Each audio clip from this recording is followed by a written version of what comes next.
Neema za Mungu siku zote hazijifichi na wala hazijawahi kuisha. Kutoka kaskazini, Tanga, tunakutana na safu za milima ya Usambara. Milima hii inayounganishwa na safu ya milima ya Udzungwa na Uluguru katika uhifadhi, na inasifika kwa kuwa na viumbe wengi wa namna ya kipekee, na ndiyo maana inapewa umuhimu mkubwa sana na kutazamwa kwa jicho la tatu. Lakini safu za milima hii ni chanzo cha mito mingi sana kama vile mto Zigi, mto Pangani na mto Umba. Lakini sehemu kubwa ya misitu ya safu hizi imejawa ukijani wenye taswira chanya ya kuvutia, na kwetu limekuwa jukumu zito, ambapo hapa tunakuletea Usambara Mountain TV, furaha yetu daima. Na kilichotuunganisha kwetu na wewe ni panda shuka ya safu ya milima ya Usambara, na ndipo kwetu tukabeba swala la elimu kuwa ni kilele namba 1, kilele namba 2 na kilele namba 3 cha kukupa wewe ambaye kwetu ni wa rangi ya kijani na thamani kubwa zaidi. Karibu Usambara Mountain TV,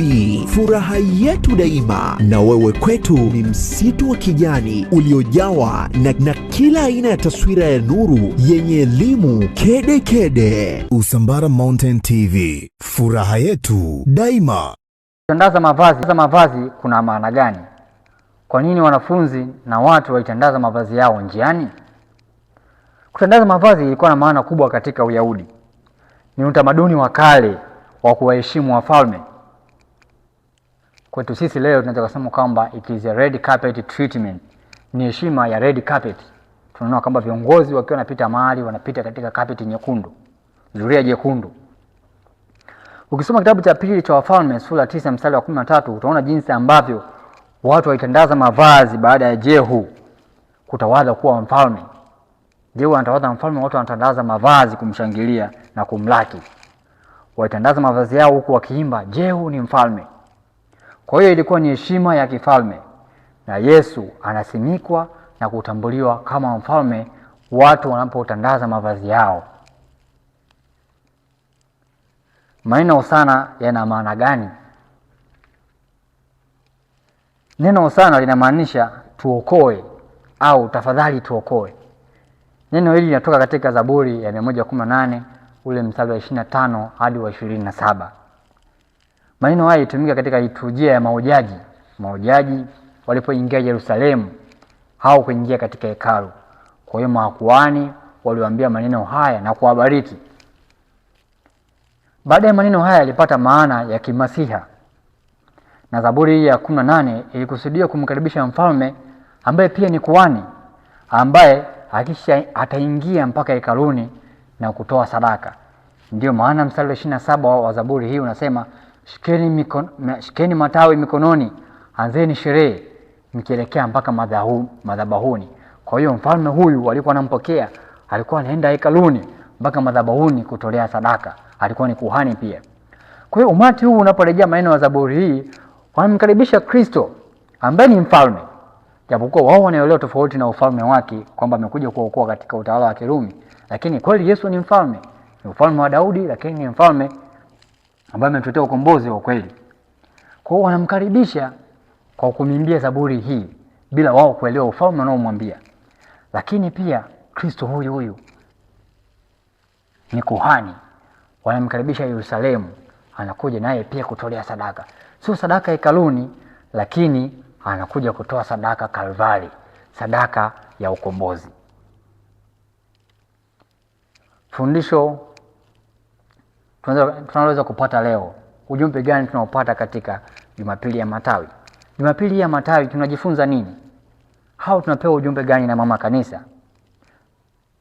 Kitu kimoja naweza kujifunza Jumapili ya Matawi hii ni kwamba Bwana ana haja nasi. Bwana ana haja nafsi zetu. Ndio maana leo ameanza rasmi safari kuelekea mateso yake ili atukomboe kutoka utumwa wa dhambi, kwa sababu ana haja nasi. Mungu amekuwa na haja nasi, akamtuma mwanae haja ulimwenguni, akajifanya kama sisi. Na leo tunaona kwamba anaanza safari yake kuelekea mateso ili atukomboe sisi. Ana haja nasi. Bwana ana haja nasi kama vile yule punda. Anajua tulipo kama yule punda. Anajua tunachopitia. Tumefungwa kama yule punda alivyokuwa amefungwa. Ukifungwa huwezi kufanya lolote, una nguvu tena. Sisi tumefungwa kwa dhambi zetu. Hatuna nguvu ya kufanya kitu mbele za watu kwa sababu ya maovu yetu. Tumefungwa na aibu za familia. Waume zetu wanatuaibisha, wake zetu wanatuaibisha, watoto wetu wanatuaibisha. Tumefungwa kiuchumi, mambo hayaendi. Kristo anasema anaaja nasi, amekuja kutukomboa. Leo tunafunguliwa na kurudishiwa hadhi. Tunarudishiwa hadhi na umati Kwa nini walipanda punda? Ndugu zangu, kwanza tendo la Yesu kuomba punda sio tendo la kawaida. Kwa kawaida wahujaji wa Kiyahudi waliingia Yerusalemu kwa miguu. Na hii ilikuwa hivyo hata kwa Yesu ambaye hajawahi kwenda na punda. Mpaka siku hii ya leo anaomba punda, aletwe aingie na punda. Unaweza ukarejea Injili ya Yohane ambao Yesu anaenda Yerusalemu mara kwa mara na anakwenda kwa miguu. Tendo lake la kutaka kwenda na punda Yerusalemu wakati huu linaonyesha kwamba amekuja na jambo maalum. Amekuja kwa namna nyingine. Mwinjili Mathayo analiweka jambo hili bayana kwa kumnukuu nabii Zakaria ile sura ya 9 mstari wa 9, ambaye anatabiri kwamba siku moja mfalme mpole ataingia kwa shangwe Yerusalemu akiwa amepanda mwanapunda. Kwa hiyo Yesu anakuja kutimiza unabii huu kuanzia mwanzo wa utume wake. Yesu amekuwa akitangaza ufalme wa watu kwa watu na watu wamekuwa wakimtarajia kama Masia. Lakini kwa tendo hilo la kupanda punda, Yesu anathibitisha umasia wake hadharani kwa mara ya kwanza. Kwa kupitia tendo hili Yesu anatangaza bila kusema neno lolote kwamba yeye ni Masia, na watu wa Israeli wamekuwa wakimsubiri.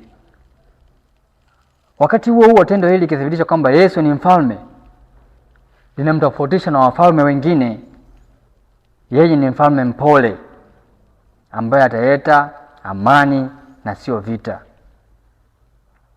Ndugu zangu, punda ambaye hajakaliwa ilikuwa ni haki ya kifalme pia. Kwa hiyo Yesu tunaona hapa anapewa hadhi ya kifalme. Ilikuwa ni hadhi ya kifalme na inasisitizwa katika Injili ya Marko na Luka kwamba alikuwa ni punda ambaye hajakaliwa na watu. Kitu cha pili, kuwekwa au kukalishwa kwenye punda ilikuwa ni namna au ishara ya kutawadhwa kama mfalme, kama jinsi Solomoni alivyotawadhwa kwa kuwekwa alipokuwa anarithi ufalme wa baba yake Daudi. Hii tutaipata katika Wafalme, kitabu cha kwanza cha Wafalme sura ya 1 mstari wa 33 hadi 34. Ndugu zangu, lakini punda pia tunafahamu hata kipindi hiki punda ilishakuwa ni mnyama ambaye anamilikiwa na watu maskini, na farasi ndiye aliyechukua tayari kwamba anamilikiwa na watu matajiri, watu wa fahari kubwa. Kwa hiyo punda alikuwa ni mnyama wa watu maskini. Punda anaashiria aina tofauti ya ufalme. Ufalme wa mtu mpole, nyenyekevu, ambao lengo sio kupigania fahari za ulimwengu. Je, Yesu alitumia ubabe kuchukua wale punda? Ndugu zangu, katika hizi Injili ukisoma vizuri, Yesu anatoa amri watu waende katika kijiji fulani kumfungua punda watakayemkuta pale. Alafu anasema kwamba wakiwauliza waambie kwamba Bwana anahaja naye. Sasa je, Yesu alitumia ubabe kuchukua hawa punda? Ndugu zangu, jibu ni hapana. Yesu hakutumia ubabe kuchukua wale punda. Nasema wale punda kwa sababu Injili ya Mathayo inataja kwamba walileta punda, yaani walikuwa wawili, punda mkubwa na punda mtoto, punda na mwanapunda. Injili zingine zinataja mwanapunda tu. Mwinjili Luka na Marko wanasisitiza kwamba ni mwanapunda ambaye hajapandwa na mtu yeyote. Nikirudi kwenye swala la msingi ni kwamba kuna tafsiri mbili za sentensi ya Yesu kwamba waambieni Bwana anahaja naye. Sio sentensi ya kibabe, lakini tafsiri yake ni kubwa. Zipo tafsiri mbili ambazo zinatolewa katika sentensi hii hasa kuhusiana na neno Bwana anahaja naye. Bwana anaweza kuwa ni mmiliki, maana yake Yesu alikuwa ni mmiliki wa yule punda, au Bwana Mungu. Yesu kama Mungu, kama Bwana, the Lord.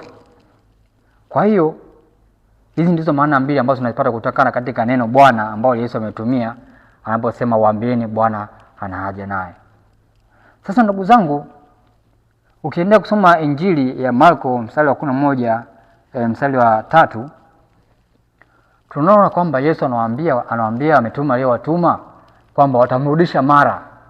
Kwa hiyo uwezekano wa Yesu kuwa mmiliki wa huyu punda tunauondoa.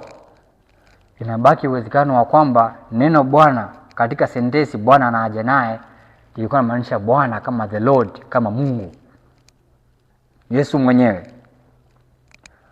Kwa hiyo inawezekana, uwezekano mkubwa ni kwamba Yesu alikuwa na zawadi ya kinabii. Alimuona yule punda kwa zawadi ya kinabii. Mapokeo mengine yanasema kwamba inawezekana Yesu alishaongea kabla na mmiliki wa punda.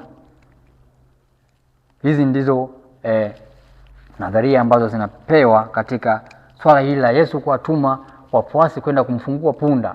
Je, inawezekana ilikuwa ni unabii, ni zawadi ya kinabii, au alishaongea kabla na mmiliki wa punda yule?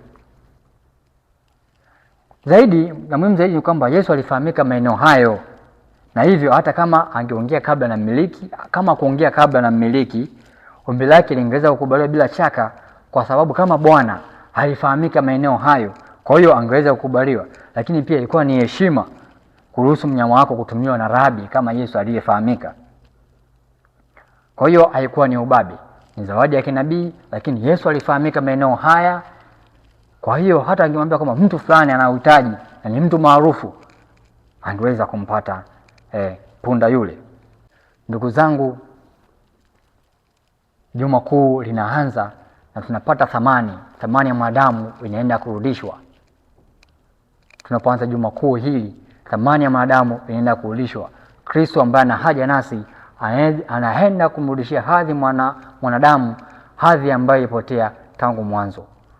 Tumwombe Mungu katika juma hili tuweze kujikita kuyatafakari, kuyaelewa mateso yake Kristo na ukombozi ambao atauleta, nasi tushiriki kwa neema alizotujalia. Tumsifu Yesu Kristo.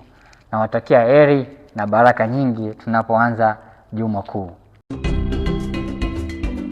Neema za Mungu siku zote hazijifichi na wala hazijawahi kuisha. Kutoka kaskazini, Tanga, tunakutana na safu za milima ya Usambara. Milima hii inayounganishwa na safu ya milima ya Udzungwa na Uluguru katika uhifadhi, na inasifika kwa kuwa na viumbe wengi wa namna ya kipekee, na ndiyo maana inapewa umuhimu mkubwa sana na kutazamwa kwa jicho la tatu. Lakini safu za milima hii ni chanzo cha mito mingi sana kama vile mto Zigi, mto Pangani na mto Umba. Lakini sehemu kubwa ya misitu ya safu hizi imejawa ukijani wenye taswira chanya ya kuvutia, na kwetu limekuwa jukumu zito, ambapo hapa tunakuletea Usambara Mountain TV, furaha yetu daima. Na kilichotuunganisha kwetu na wewe ni panda shuka ya safu ya milima ya Usambara, na ndipo kwetu tukabeba swala la elimu kuwa ni kilele namba 1, kilele namba 2 na kilele namba 3 cha kukupa wewe ambaye kwetu ni wa rangi ya kijani na thamani kubwa zaidi. Karibu Usambara Mountain TV, furaha yetu daima. Na wewe kwetu ni msitu wa kijani uliojawa na kila aina ya taswira ya nuru yenye elimu kede kede. Usambara Mountain TV, furaha yetu daima.